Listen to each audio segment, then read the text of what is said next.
Ouh.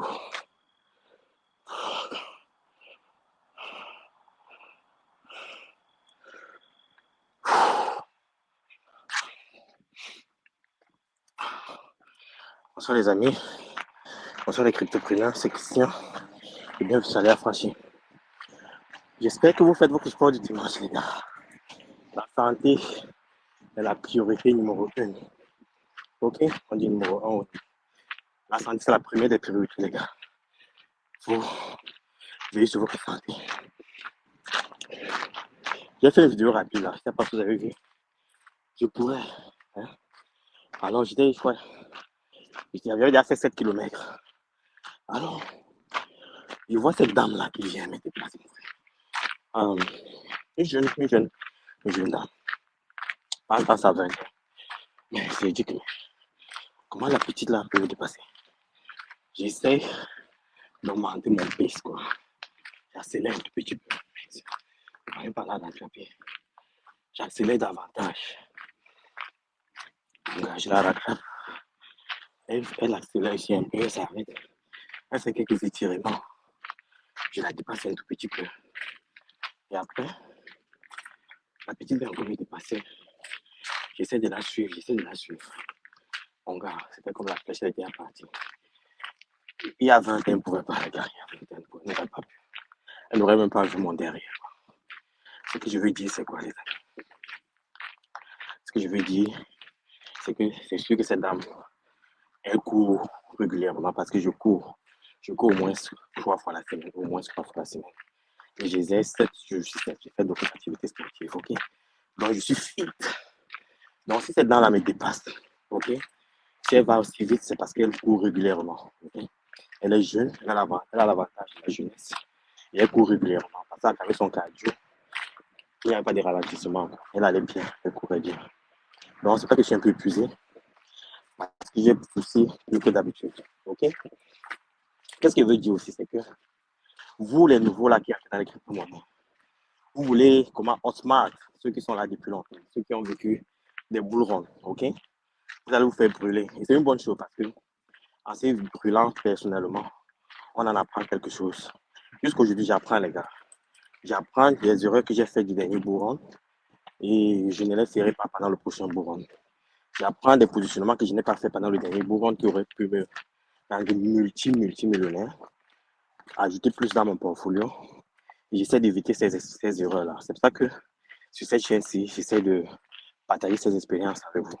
Si vous croyez que vous êtes plus smart que moi, après 1 an, 2 ans dans les crypto-monnaies, vous mettez le doigt dans la news, les gars. Vous allez vous cramper. Vous crampez. C'est que si je ne produis pas les conseils financiers, je partage mes opinions et mes expériences. Et prenez ça pour valeur, les gars, parce qu'il y a certains étudiants qui payent 1000, 1200 dollars pour suivre mes formations. Ok? Je le fais parce que j'aimerais que ma communauté en profite.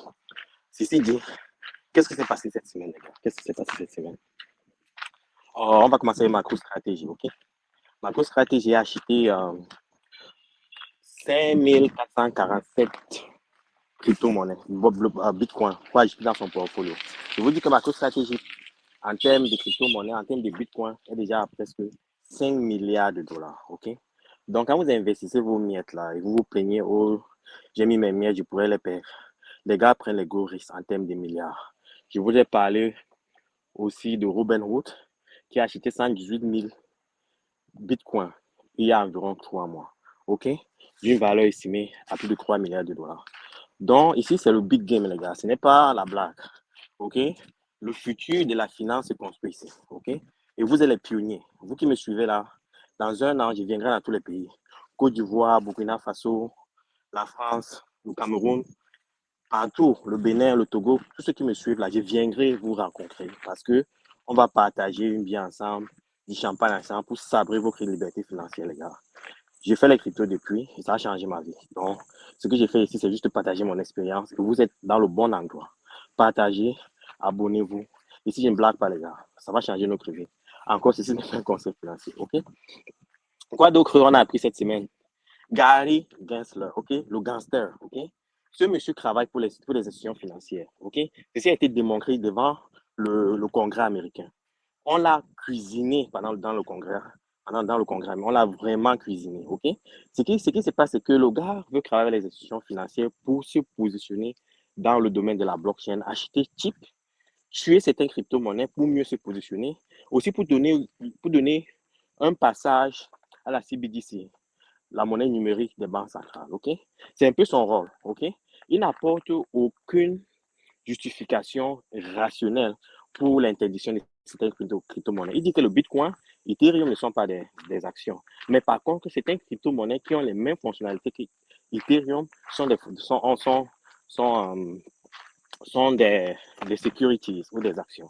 Donc, ça pose une certaine incongruité, une certaine inconsistance dans les décisions de la SEC. Et de plus en plus, il s'est fait cuisiner. Il a même de la peine à se justifier. Et en passant, il y a 5 ans, 4 ans, c'était un prof d'université. Hein. Il enseignait la blockchain, les crypto-monnaies. OK? Et on croyait qu'il était un pro crypto-monnaie. Mais depuis qu'on l'a nommé à la SEC, certainement, il y a eu certaines influences des lobbies des institutions financières qui l'ont peut-être corrompu.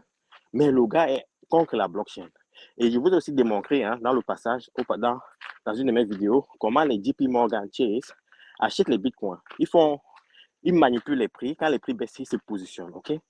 Et en passant, je pense que pendant le prochain bourron, que présentement nous sommes à 1 milliard, 1 trillion, 1000 milliards de dollars. OK?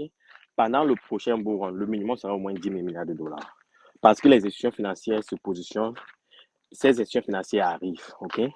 Et elles vont injecter beaucoup d'argent, surtout avec les ETF. Je vous ai aussi montré un graphe qui faisait une comparaison avec l'or. OK? Et vous avez vu que quand les ETF sortent, en 2-3 ans, la valeur se multiplie au moins par 5. OK? Vous êtes dans le bon endroit, les gars. Il y a certains qui m'ont dit la raison pour laquelle elles sont dans les crypto-monnaies, c'est soit, il y a une qui m'a dit c'est pour s'acheter une maison. OK? Il y a certains qui m'ont dit c'est pour acheter des terrains agricoles. Certains qui m'ont dit par exemple payer leur hypothèque et autres. Donc vous avez des objectifs. OK? Et il faut vous positionner par rapport à ces objectifs. Quand vous atteignez ces objectifs, quand vous avez les moyens, le capital pour atteindre ces objectifs, vous sortez du marché. OK? Vous ne sortez pas entièrement. Vous laissez un petit capital sur le terrain qui peut encore se multiplier par 10 et vous atteignez vos objectifs. Tout ce qui reste là, c'est le bonus. OK? Il y a même encore quelques autres informations, les ETF. OK? La Security Exchange Commission a poussé la décision sur l'approbation des ETF pour janvier. OK? Et le dernier délai pour régiter ou approuver les ETF, c'est en mars. OK?